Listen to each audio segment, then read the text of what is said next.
क्या आपने कभी किसी आलीशान इमारत को कुछ ही मिनटों में मलबे में तब्दील होते देखा है? वो भी ऐसी इमारत जिसे देखकर लोग कहते थे ये किला कभी नहीं गिरेगा, लेकिन अब वहाँ सिर्फ ईंट, पत्थर और धूल बची है। जी हाँ, हम बात कर रहे हैं बरेली के रजा पैलेस की। एक ऐसी इमारत जो अब बुलडोजर की भेंट चढ़ चुकी है और इसी के साथ चर्चा में आ गया है एक बड़ा नाम, मौलाना तौकीर रजा।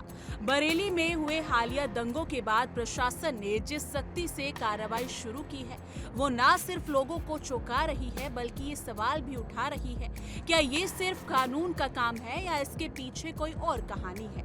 क्या वाकई तौकीर रजा इस दंगे का मास्टरमाइंड है और क्या बुलडोजर सिर्फ दीवारों को गिरा रहा है या किसी की ताकत को और रसूख को भी? आइए जानते हैं इस पूरी खबर को विस्तार से।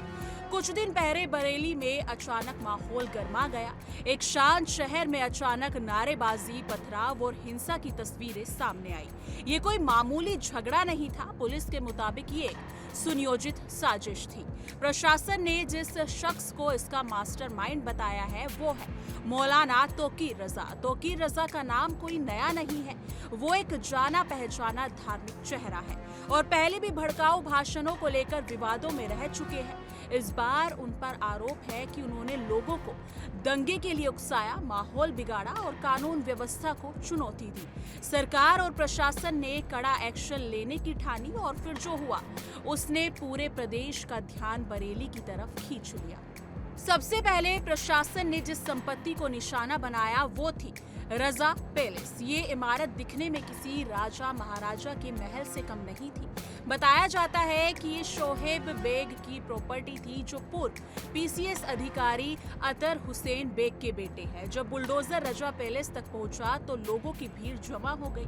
किसी को यकीन नहीं हो रहा था कि ये आलीशान इमारत कुछ ही मिनटों में ढहा दी जाएगी, लेकिन प्रशासन की टीम पूरी तैयारी के साथ आई थी। नगर निगम बरेली विकास प्राधिकरण, भारी संख्या में पुलिस, पीएसी और आरएएफ सबने मिलकर इस कार्रवाई को अंजाम दिया। जगह जगह नोटिस बोर्ड लगाए गए जिसमें लिखा था कि ये अवैध निर्माण है और कार्रवाई नियम अनुसार की जा रही है। अधिकारियों का कहना है कि ये सिर्फ इमारत नहीं थी बल्कि कानून तोड़ने वालों की चेतावनी थी। कानून से टकराओगे तो यही अंजाम होगा। रजा पैलेस गिराने के बाद प्रशासन ने अगला कदम उठाया सीलानी इलाके की तरफ। यहाँ नालों और सीवर के ऊपर अवैध रूप से बनी दुकानें प्रशासन के रडार पर थी। अधिकारियों का कहना है कि इन दुकानों को हटाने का आदेश पहले से लंबित था, लेकिन दंगे के बाद अब इस पर तेजी से कार्रवाई की गई। कई दुकानों को गिरा दिया गया जबकि बाकी को नोटिस दे दिया गया है। प्रशासन का साफ कहना है कि ये कार्रवाई किसी धर्म या जाति के खिलाफ नहीं है बल्कि पूरी तरह अवैध निर्माण के खिलाफ है। अब प्रशासन की नजरें एक और नाम पर है, डॉक्टर नफी। ये वही शख्स है जिन पर दंगे के दौरान भड़काऊ भाषण देने और एक पुलिस अधिकारी को धमकी देने का आरोप है। उन्हें पहले ही गिरफ्तार किया जा चुका है, लेकिन अब ये खबर है कि उनके रजा वेडिंग हॉल पर भी बुलडोजर चल सकता है। सूत्रों के मुताबिक इस वेडिंग हॉल का एक हिस्सा सरकारी जमीन पर बना हुआ है जो इसे अवैध निर्माण की श्रेणी में लाता है।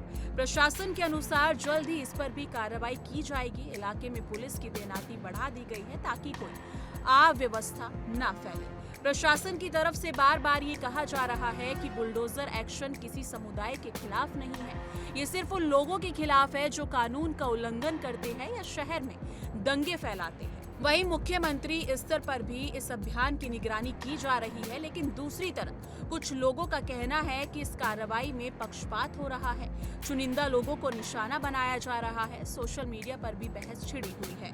कुछ लोग बुलडोजर एक्शन की तारीफ कर रहे हैं तो कुछ सवाल उठा रहे हैं कि क्या ये सिर्फ राजनीतिक स्टंट है, क्या सच में ये न्याय है या कानून की आड़ में ताकत दिखाने का तरीका।